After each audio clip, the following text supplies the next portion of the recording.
मैं विकास आपका होस्ट स्वागत करता हूं एक और भूतिया कहानी में। आज की कहानी एक ऐसे लड़के की है जो भूत प्रेत में बिल्कुल भी यकीन नहीं रखता था, पर उसके साथ कुछ ऐसा हुआ जिसने उसको ये मानने पर मजबूर कर दिया कि दुष्ट आत्माएं भी इस दुनिया में होती हैं। तो आइए सुनते हैं आगे की कहानी।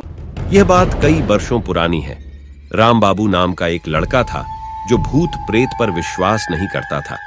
वह एक शहर में नौकरी करता था। राम बाबू गर्मी की छुट्टियां मनाने के लिए अपने गांव गया हुआ था। जब पहले राम बाबू अपने गांव जाता था तो वहां पर वह अपनी छुट्टियां आराम से मनाता और वापस आ जाता था।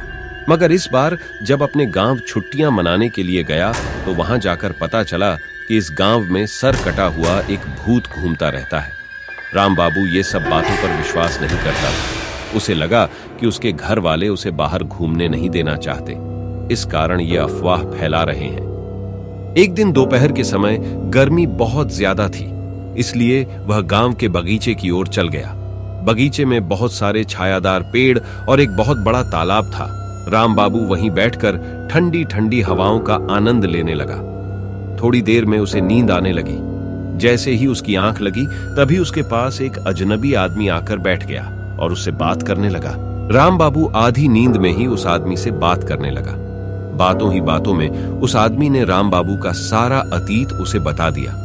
अपना अतीत किसी गांव के आदमी से सुनने के बाद राम बाबू की थोड़ी सी नींद खुली और उसने सामने बैठे आदमी की ओर देखा तो राम बाबू के होश उड़ गए, क्योंकि उस आदमी का सिर नहीं था। उस आदमी का सिर न होने के बाद भी बोल रहा था।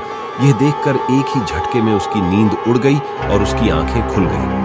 तब तक वह आदमी भी वहां से गायब हो गया था। राम बाबू भागकर अपने घर आया और शाम को राम बाबू की तबीयत भी खराब हो गई। राम बाबू बहुत बीमार पड़ गया। जब राम बाबू के घर वालों ने उससे पूछा कि क्या हुआ है, उसे तो राम बाबू ने सारा किस्सा घर वालों को बता दिया। राम बाबू के घर वाले भी उसका किस्सा सुनकर आश्चर्यचकित रह गए। फिर उन्होंने घर के पास के ही गांव से एक तांत्रिक को बुलाया। जब तांत्रिक ने उसका झाड़ फूंक किया तब जाके राम बाबू की तबीयत में सुधार हुआ। उस घटना को सोचकर वह आज भी डर जाता है। तब से उसको इस बात का यकीन हो गया कि इस नश्वर संसार में बुरी आत्माएं भी होती हैं। मुझे आशा है कि आपको यह कहानी पसंद आई होगी। अगर कहानी अच्छी लगी तो वीडियो को लाइक और चैनल को सब्सक्राइब करना न भूलें।